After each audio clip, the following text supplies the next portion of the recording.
राम राम दोस्तों, सुपर राई सीता दुबे के चैनल में आप सभी का स्वागत है।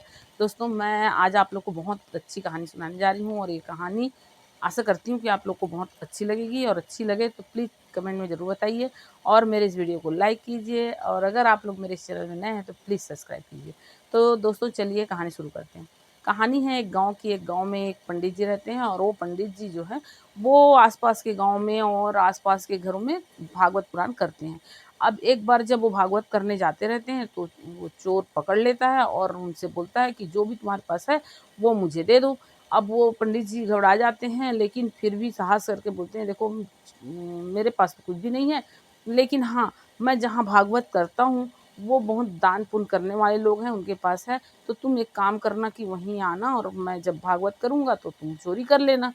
तो चोर उनकी बात को मान जाता है और दूसरे दिन पंडित जी फिर वहाँ भागवत करने जाते हैं और वहाँ भागवत करते रहते हैं। वहाँ बहुत सारे लोग इकट्ठा होते हैं, बहुत लोग भागवत सुनते रहते हैं।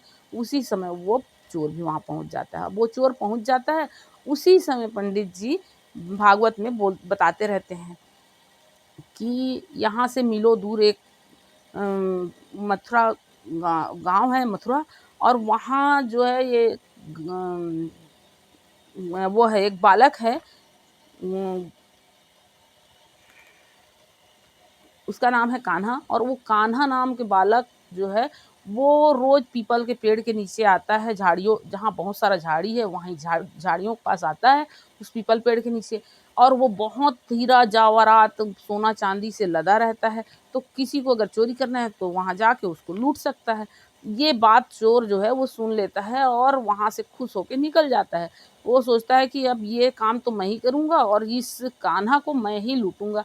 अब वो वहाँ से निकलता है, अपने घर आता है और अपनी पत्नी को बोलता है कि देखो मैं ना मथुरा जा रहा हूँ और वहाँ एक लड़का है कान्हा, उसको मेरे को लूटना है और उसको मैं लूट के आऊँगा। तो तुम एक काम करो, रास्ते के लिए कुछ बना दो।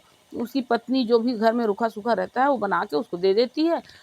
अब वो निकल जाता है, पैदल-पैदल जाता है, उसके पैर में चप्पल भी टूटे हुए रहते हैं, लेकिन वैसे ही जैसे-तैसे वो अपना चलते पैदल चलते दूसरे दिन शाम तक के वहाँ पहुँच जाता है। पहुँच जाता है तो वहाँ जा पहुँचने के बाद अब वो उसी जगह पे पहुँच जाता है जहाँ वो पंडित जी बताए रहते हैं। अब वहाँ पहुँचने के बाद सोचता है कि अगर मैं यहाँ सामने में खड़ा रहूँगा तो वो कान्हा जो है वो आएगा, मेरे को देखेगा तो शायद यहाँ पे नहीं आएगा। तो वो क्या करता है, वहाँ जो झाड़ी रहता है उस झाड़ी के अंदर घुस जाता है। सोचता है कि वो मैं छुपा रहूँगा, मैं नहीं दिखूँगा तो वो यहाँ आएगा। अब वो झाड़ी के अंदर जब घुसता है तो वहाँ बहुत काँटा-वाँटा रहता है, तो उसको काँटा चुभने लगता है। जैसे वो घुसने लगता है वैसे चुभने लगता है, तो वो कान्हा, कान्हा, कान्हा, कान्हा, कान्हा ही रटते रहता है। अब वो जब अंदर घुस जाता है तो चुभते ही रहता है उसको इधर-उधर से काँटा। कान्हा, कान्हा आ जाओ कान्हा, कान्हा आ जाओ कान्हा। वो कान्हा ही कान्हा बोलते रहता है। ये सुन के वहाँ से कृष्ण भगवान जो हैं वो गोलोक से चलने लगते हैं। तो उनको रुक्मिणी जी बोलती है कि आप कहाँ जा रहे हो? वहाँ आपको वो लूट लेगा। कृष्ण जी बोलते हैं कि मुझे वो लूट ले, मैं ऐसे अपने भक्तों के लिए लूटना क्या मीटना भी पसंद करता हूँ। और वो वहाँ से चले जाते हैं और आके और उस पेड़ के पास खड़े हो जाते हैं। जैसे ही वो आके पेड़ के पास खड़े होते हैं वैसे ही वो झाड़ी से निकलता है और बोलता है, अरे कान्हा तुम आ गए, देखो तुम जितना कुछ भी तुम्हारे पास है वो तुम सब उतार के दे दो, नहीं तो ये चाकू देख रहे हो ना, इससे मैं मार दूँगा। कान्हा चुपचाप अपना सारा सामान निकाल के दे देते हैं और वो लेके खुशी-खुशी अपने घर को चले जाता है। घर को जाता है तो घर ना जाके वो उस पंडित जी के पास जाता है, जो पंडित जी इस बात को बताए रहते हैं और उनको वो जितना उसके पास वो लूट के ले जा रहा था उसका आधा हिस्सा पंडित जी को दे देता है। पंडित जी बोलते हैं ये क्या है? तो बताता है कि देखिए पंडित जी, आपने ही बताया था उस कान्हा का पता, अब मैं वहाँ गया और लूट के लाया हूँ तो आपका ये हक बनता है, इसलिए मैं आपको आधा हिस्सा दे रहा हूँ। पंडित जी बोलते हैं ये हो, अपने मन में सोचते हैं ये ऐसा कैसा हो सकता है? पूरा जीवन मेरा बीत गया और कान्हा-कान्हा करते और भागवत और पुराण करते, आज तक मैं सपने में नहीं देखा हूँ और ये कान्हा से को लूट के लेके आ गया है।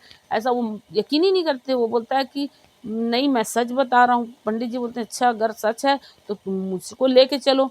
दूसरे दिन पंडित जी को भी लेके जाता है वो। अब दोनों जाते हैं और दोनों उसी झाड़ी में फिर घुसते हैं। अब घुसते हैं और दोनों कान्हा, कान्हा, कान्हा आ जाओ, कान्हा आ जाओ, कान्हा करते रहते हैं। अब भगवान जी फिर आते हैं वहाँ पेड़ के नीचे। अब जब पेड़ के नीचे आते हैं तो दोनों फिर झाड़ी से निकलते हैं और वो जो पंडित जी रहते हैं, उनके आँख का आँसू नहीं थमता है और वो धार आँसू रोते हैं और वो भगवान जी के चरणों में गिरने के बजाय उस चोर के चरण में पहले गिरना पसंद करते हैं। वो चोर के चरण में गिर के बोलते हैं कि मैं जो आज तक जीवन भर भगवान को जपता रहा, मैं कभी सपने में दर्शन नहीं कर पाया और आज तुम्हारे कारण मुझे सब साक्षात प्रभु से मिला दिए तुम, आज तुम्हारे कारण मेरे दर्शन हो गए। ये कह के वो चोर के चरण में गिर जाता है और उसके बाद कृष्ण जी के चरणों में गिरता है और वहाँ से वो बहुत आनंदित होके और अपने घर को लौटता है और कृष्ण जी गोलोक को लौटते हैं। तो दोस्तों, कहानी आप लोग को कैसी लगी? कमेंट में ज़रूर बताइए। राम राम दोस्तों।